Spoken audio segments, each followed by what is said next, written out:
Hey, good morning, everybody. Welcome back to the Friday edition of Crafting and Crime Daily. And you know what I do on Fridays? Yep, I have to do the Friday dance. So it's just a thing I do. If you're new to the channel, it doesn't last long. So stick with me. All right, everybody out of your chairs, ready? And we're going to go. What dance is this? I have no idea. Okay, it's kind of a hula mixed in with other stuff. Oh my God, I haven't been dancing in years. I've been mowing the lawn. Oh my God. And if you're going to ask me, did I mow the patch that where I ran out of the gas last week? Holy cow, it was like a jungle. Yes, I mowed it. I almost killed the poor mower, but I lifted, you can elevate the height of the mower. I did that, but I'm probably going to have to mow it again tomorrow before I leave on this crafting retreat. I'm going to a crafting retreat on Sunday. I can't wait. Ooh, ooh, ooh. Yeah, I'm happy. I'm just excited. But before we get there, we got to talk about what's been happening yesterday in true crime. So even before we get to the trial recaps, I got to talk about this case. I mentioned it on Sunday.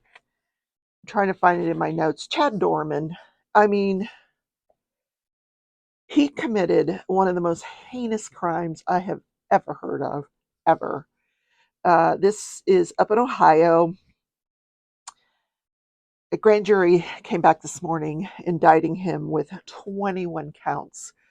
9 counts of aggravated murder, 8 counts of kidnapping, and 4 counts of felonious assault.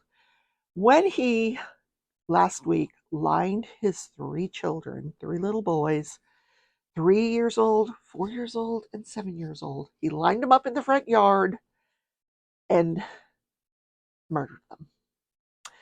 Now, one of them got away, and he chased him down and brought him back and murdered him. And then shot his girlfriend, I don't know if it was wife or girlfriend or whatever she was, in the hand. So I'm sure that's part of the felonious assault. So he has a preliminary hearing scheduled for June 26th, and I would like to cover that hearing. I know I don't do kids. I don't. If you don't want me to cover this, I won't. But it's just one of those. It's going to be a trial where everybody's going to want to watch because I don't. First of all, I think this guy should just plead guilty and just go serve your sentence. Yeah, you're never going to see the light of day again. I don't know how well received he'll be in prison, but it's likely because Ohio is a death penalty state that he will plead not guilty. Now, I think the only hope he has is to say that he's not guilty by reason of a mental disease or defect, although there's no evidence of that. I believe what the evidence is going to show in that case is that he had a history of domestic violence towards his family and his wife slash girlfriend or whatever she was. That seems to be what the neighbors are saying. But, I watched the bond hearing where they bring him in. He's in 2 sets of handcuffs in front of him, like this metal chain thing. He's got on this suicide vest that covers like his entire body. And he's crying during the proceedings. And it was kind of gut wrenching. I mean, I don't feel sorry for him, but I think I don't know if he was under the influence of something when he committed these acts and now he's sobering up and realizing what he did. I don't know. But the prosecutor informed the judge of the charges, of the facts of what happened, and asked for a bond of $20 million. And so that was what the judge did. He set the bond at $20 million. Now, at the preliminary hearing, it can be changed to no bond. So we'll see. He ain't going nowhere. No. All right, so now let's talk about the case that the jury has just begun deliberations on. They started about 20 minutes ago, and it's now in that courtroom, it is 5 minutes to noon. So I assume they're getting their lunch. They ordered the jury lunch. They'll sit and have their lunch. They'll elect a foreperson. And I don't think it's going to take them too much time to come back from deliberations. That is in the case of Bill Zelensky. He's the owner of Wild Bill's Exotic Animals, and several of his animals were stolen, including a crocodile, a boa constrictor, a python, and what was the other thing? Something worth $17,000. I don't know. Lots of animals. And he has stressed over and over and over again how much he needed to find those animals, not just for the safety of the animals, because don't know how to properly care for them, but because some of them were venomous and could kill you. So this morning we heard closing arguments. So the judge talked about how he's charged with first-degree intentional homicide, but they can find him guilty of second-degree as well. If they believe that his act was not intentional, they can go down to the lesser included offense of second-degree murder, which might be a murder that maybe he was provoked, maybe he was defending himself. The judge told the judge, that he had no duty to retreat. There's not a duty to retreat when someone's attacking you. Although I don't know why he didn't retreat. The car that he was in, he and his girlfriend Tiffany pull up their car in front of Tara's house. Tara is the mother of Riley Manente Powell's, he's the victim, girlfriend, baby mama. It's a small town. So they pull up in front of Tara's house and they both get out of the vehicle, Tiffany and Bill. Bill says in his testimony, and we see the video, although it's hard to make out everything that they're saying, but you see him get out of the vehicle and immediately he says that Riley started cursing at him and screaming and yelling and saying he's going to beat his ass. And so he goes back to his vehicle and pulls the rifle that's between the seat and the console. Does everybody carry a rifle between the seat and the console? I think not. Now, he says he was carrying that rifle between the seat and the console because, in addition to the animals that had been stolen on October 15th, weapons had been taken out of that vehicle. Now, here's my question. Why are you keeping weapons in the vehicle? In this vehicle, he had weapons, a rifle, a baseball bat, a stun gun, like a gardening hoe, a hammer, all this stuff in this car. Why? So,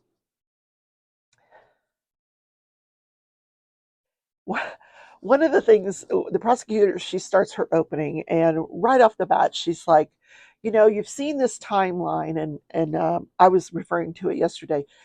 The defense during this testimony was keeping a timeline, which is handwritten on one of those poster boards. He's got this big timeline. So she takes the time and she makes her own little entry in there in red. And what she says is that this is when he learned the location of the reptiles. And you see it's like before he gets to Tara's house. So if he was so concerned about the location of the reptiles, why didn't you just go get the reptiles? Why did you need to stop and confront Riley Powell? Now, according to Tiffany, it's because she just wanted to know the truth. She just wanted him to admit that he'd done it. Well, Zelensky says he stopped in front of Tara's house after he saw Riley walking down the street. His intention was to ask Tara not to give him a ride. Because, yes, he acknowledges that at this point he knew where the reptiles were, but he feared that she would give him a ride to Angela's, and he would do something with the animals. Now, first of all, why didn't you call the cops to go over to Angela's house? Well, Angela told me not to. What? Apparently, the cops had already been at Angela's house and she didn't want them back. Now, Angela is the mother of Riley's best friend, Austin, who we think was also involved in this theft. Small town. So, one of the things that the prosecutor pointed out was that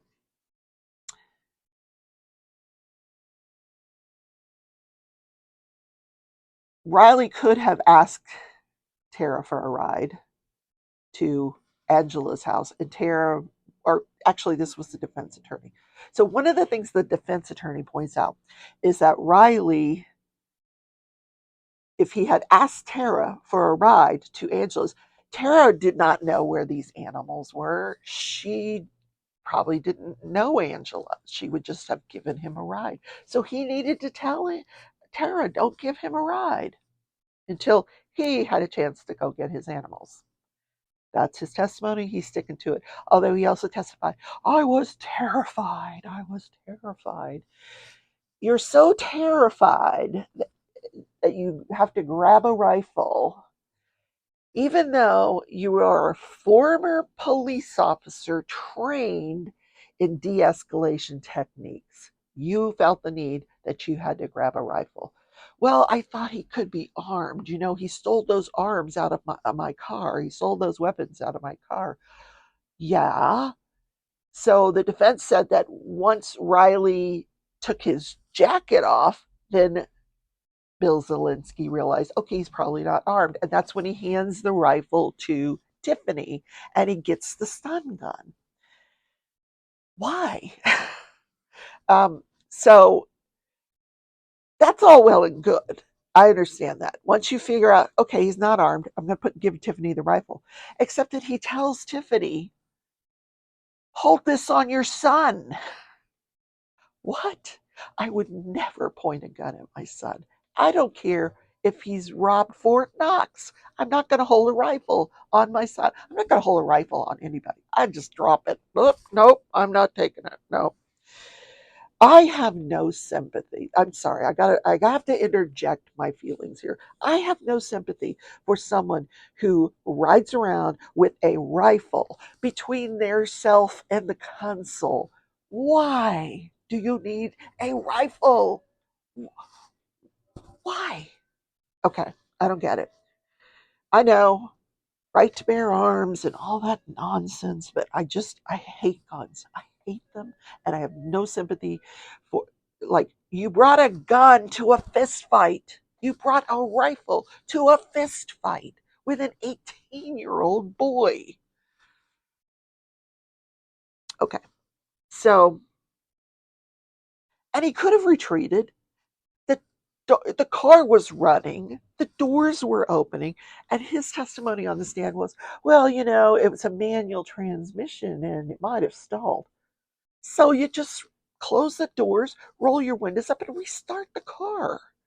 Yeah, manual transmissions stall, but you just try again.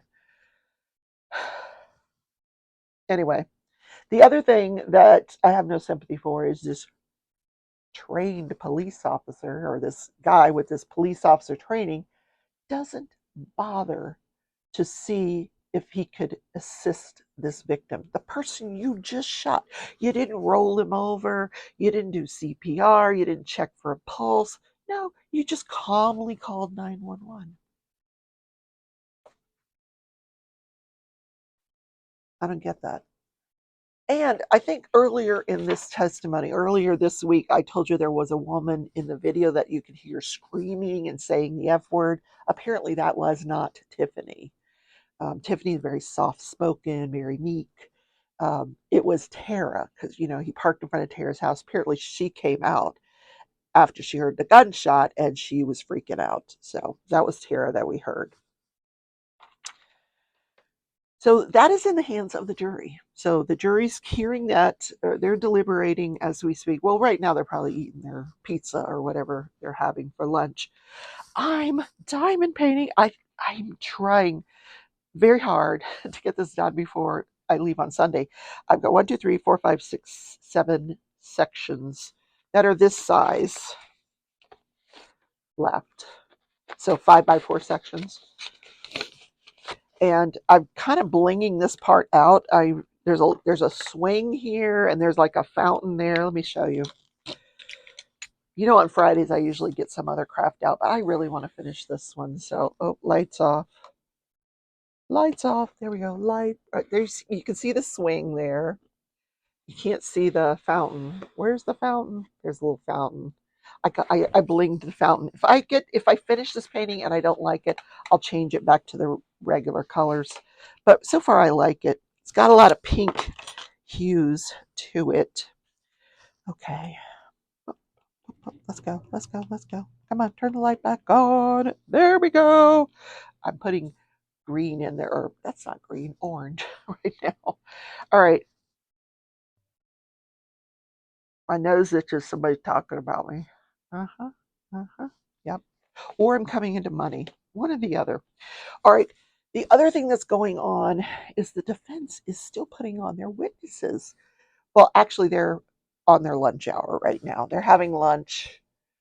They're on the East Coast time, so it is a little after 1 o'clock in Broward County, where the school resource officer, Scott Peterson, is on trial for child neglect. So I keep waiting to see if the defendant's going to take the stand. So at the end of the day, yesterday, the judge did do his speech to the defendant. You know, you can testify, you cannot testify. They have to do this whole voir dire. They call it voir dire. Where the judge talks to the defendant and tells him, your attorney may tell you that you have to testify. You don't have to. He may tell you not to testify. You can testify. It's your choice. Um, but I still didn't get a sense of whether he was going to do that or not. God, my washing machine's going. I'm washing clothes. I have not packed for this retreat. I have not packed the retreat. Oh my goodness. I mowed the lawn yesterday and the backyard. Now I got to mow the front yard today, and now it looks like rain, of course. And then I have presents to wrap. Yeah, I got to pack. I don't know what I'm waiting for. Well, I'm doing the laundry now. Once I get it folded, I'll put it in the suitcase and it'll be fine. Okay, so let's talk about the school resource officer. What is the defense doing? He is putting on as many witnesses as he can that he could find, apparently, that were in adjoining buildings, the same building, to testify about what they heard, where they thought they heard it coming from, what direction did you think the shots were coming, or the loud bangs you heard were coming from. One of the people that he put on the stand yesterday was a girl named Ruby Harris. She was in the 700 building, which is right across the grassway, about 20 feet from building 12. She was in the drama class. They were getting ready for a school production when the fire alarm went off. So she got up with the rest of the students and started exiting towards the parking lot. And she showed how far they got into that grass, because they would cut across the grass and head to the parking lot. She showed where she was in the grass, and when she heard the shots, the loud bangs, and she thought, first of all, they immediately ran back into the classroom. She doesn't remember seeing the school resource officer, but she thought the sounds were coming from the senior parking lot, which is on the other side of the 1200 building, like beyond the 1200 building, out towards the football field is where the senior lot is. And then her sister, who is 18 months younger than her, but in that same class, they were taking this drama class together, Riley got up on the stand, and she said she thought the sounds were coming from the football field. She had the same exact testimony. Fire alarm went off, we went out, we came back.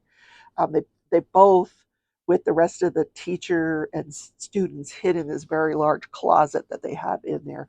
And she said they were in there for a few hours. So I have not listened to the rest of the defense witnesses. I keep thinking, okay, this is going to be the last witness, and then we'll know if the defendant's going to testify. Nope, nope.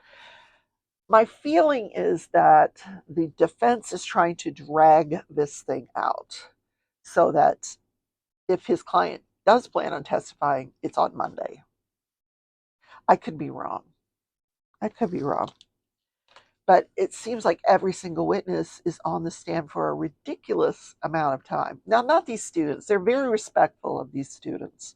They understand the trauma that they went through that day, and they do make a point of not keeping them on the stand for a long time. And they're not kids anymore. They're young adults. They're either graduated from college or they're close to graduating from college. But they're being respectful and getting them on and off the stand, and not, you know, bickering and tormenting them with twisted questions and all that stuff. They had an officer on earlier. I was kind of watching it out of the corner of my eye while I was listening to the closing arguments in the Zelensky case. And I kept waiting, thinking, I got to go back and listen to this because he was on the stand for a very, very long time. So I'm going to listen to that for the rest of the day. While we're waiting for the verdict in the Zelensky case, I'm going to spend that time listening to the rest of these defense witnesses. I will bring that to you tomorrow. Sunday's live will be at 11 Central Time. I will be driving, and it'll be a drive live. Now, when I'm driving, it's difficult to see the chat. So hopefully what I will do is make sure I'm kind of near a rest area so I can pull over and I can read the chat and we can chit chat. Yeah, it'll be a rest area. All right, guys. I know a lot of you are behind. You need to catch up. That's why today's uh, Friday edition was a little shorter. Yesterday was 45 minutes because I had a lot to cover in the two cases. So I'm going to give you guys a chance to catch up, catch your breath, and I will see you. I might pop into Mickey Sunshine Creates live tonight at 6:30 Central Time, 7:30 Eastern. If not, I will see you tomorrow in Crafting a Crime Daily, where I bring you the rest of the defense testimony. So have a great weekend. Enjoy your Friday. Hopefully, you're not in any thunderstorms or hail or Mother Nature. So hopefully, she's kind to you this weekend. I love you all. Bye.